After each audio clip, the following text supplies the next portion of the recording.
Good evening, everyone, and welcome to the Sunday Evening Update, the place to get all your news and views of life extension from around the world and chat with famous researchers and advocates every week, every Sunday at 6 p.m. Eastern, 2200 GMT. I'm your host, Justin Lowe, and tonight we do have a very special guest, the CEO of 3D Realms, the person responsible for all your hit games, your favorites, Duke Nukem and Max Payne and Prey. Yeah, we'll be talking with him about games, game technology, and also life extension. If in case you didn't know it, Mr. Miller, has been, that's one of his hobbies, is life extension lifestyle. We'll talk about all of that in a couple of minutes. For those of you who are new to the show, as I mentioned, this is where we talk about life extension and research technology from around the world. And this week I'm going to start out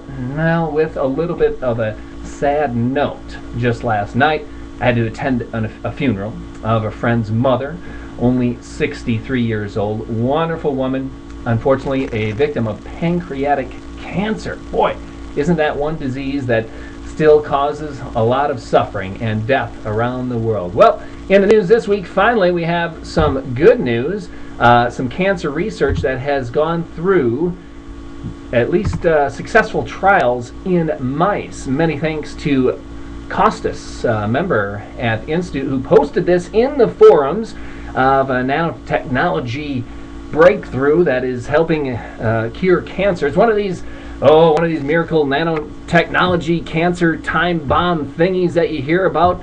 Actually, we've been hearing about these nanotech treatments for the last, decade or more.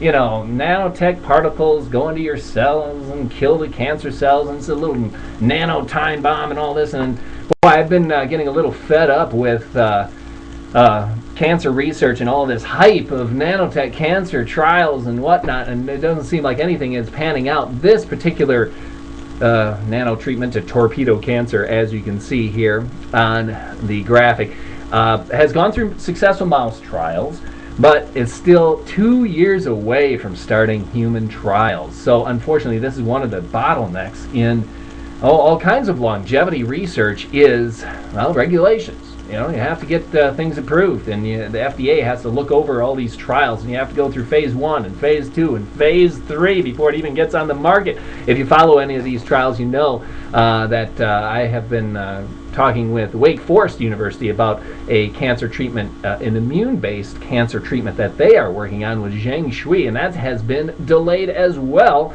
Very frustrating because, as you know, we have a member at the Institute who has a terminal case, or supposedly terminal case of small cell lung cancer. But he's beaten all the odds and he's still living. And we have a lot of different forum threads, as you can see here at the Immortality Institute, Fighting Cancer thread, a cancer knowledge one. A lot of information here with this one particular member's battle with cancer, how he has had to go through it, what the doctors have to say, what therapies they allow him to try. Very interesting story if you want to check that out. And if you want to contribute, you don't just want to sit by and watch all of your friends, relatives succumb to cancer. Or maybe you know some people. I think almost everyone, unfortunately, knows someone who has had cancer or perhaps died from cancer.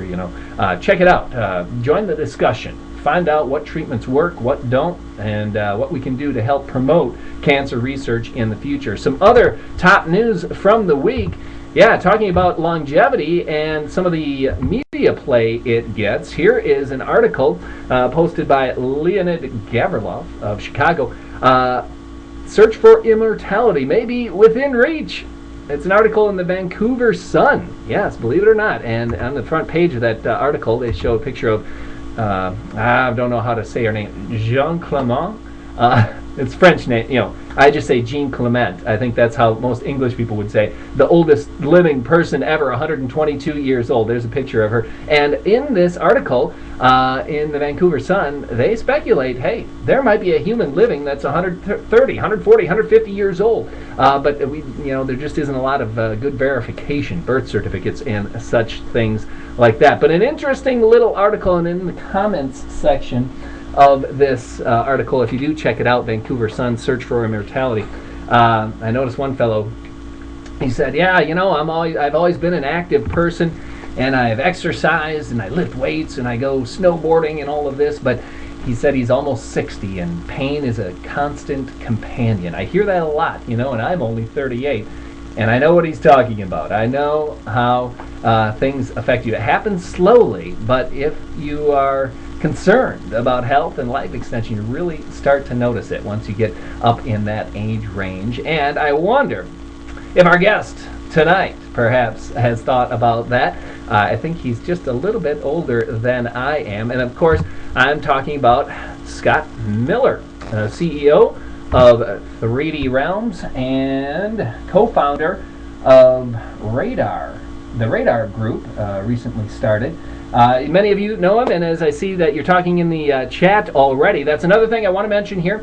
We are going to have our interview with Mr. Miller here tonight, but as you can tell, we do have a chat that allows interaction. So I'm going to be asking a few questions, and if you do have some questions, please chime in on the chat, and we'll see if we can, Scott has joined the chat as well. He might notice some of your questions.